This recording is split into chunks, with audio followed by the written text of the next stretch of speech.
Welcome to the End Zone. Let's move the chains. Now, before we get into our top 10 quarterbacks that I think could replace or should replace Phillip Rivers, there's nobody like Phillip Rivers in the NFL. No one that will come through the NFL like him, from his absurdly ridiculous throwing motion to his hundreds of kids to his awesome and exciting trash talking that doesn't include any cursing. His personality is just great. Now, I'm excited that he had an excellent career in the National Football League, mostly with the Chargers, and then one final year with the Colts. So, with that being said, we got to talk about what's next for the Colts. Before we get into that, the good thing is this Colts offense has weapons. They took massive steps this year, one of the best offensive lines. Michael Pittman, new wide receiver, new running back in Jonathan Taylor, who was lights out, excellent tight end play. Other than the quarterback position, the Colts are really solid offensively and defensively, and I've been saying that all year. I love the Colts because they're just really, really solid. They're a great football team. So now let's talk about our top 10 quarterbacks to replace Phillip Rivers, and I've taken this isn't really a top 10 in order from who I think is best to who I think is worst. This is sectioned off. So first, I have the Colts quarterbacks currently on the roster, so we'll get to them. Jacoby Brissett, number one guy, solid quarterback, borderline playoff caliber. You know what you're going to get from Brissett, and I don't really need to tell you much about him. He's been with the Colts for a while, played with the Patriots. He's been in the league for a good bit of time. He's technically entering free agency, but I decided to keep him in this section because he's been on the Colts roster and he's not coming from another team.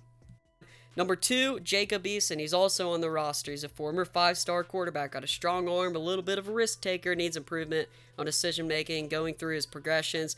This can be taught though, and I wish we had a preseason to learn more about Jacoby Brissett because I was excited for him. I loved watching him in college.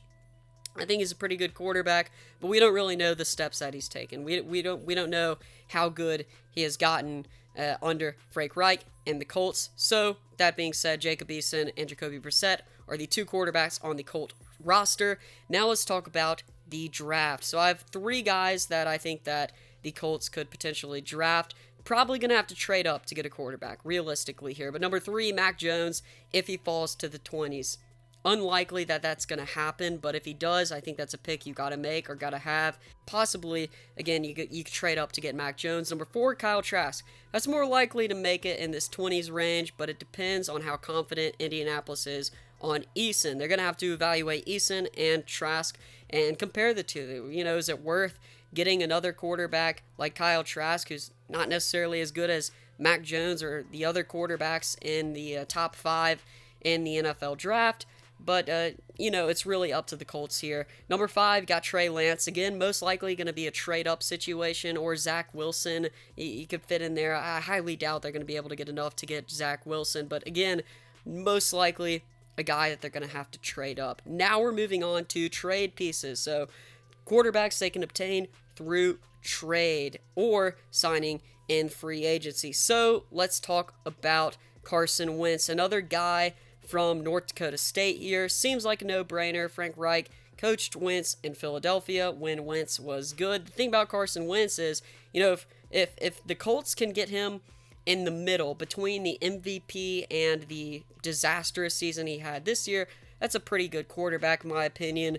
But Carson Wentz, first year at number 6. Number 7, Sam Darnold, sort of a project quarterback, let's be honest. I mean, it better coaching can unlock his potential. He hasn't really had good coaching, so we don't know what the sky, if the sky is the limit for Sam Darnold, but he could be a quarterback. This one's a little bit, I don't really buy just because he's more of a project. The Colts are really going to have to work with him here. Next up, number 8, I think this is a safer one, Matt Stafford. He's a proven talent. You know what you're going to get. He's safer than Wentz and Darnold.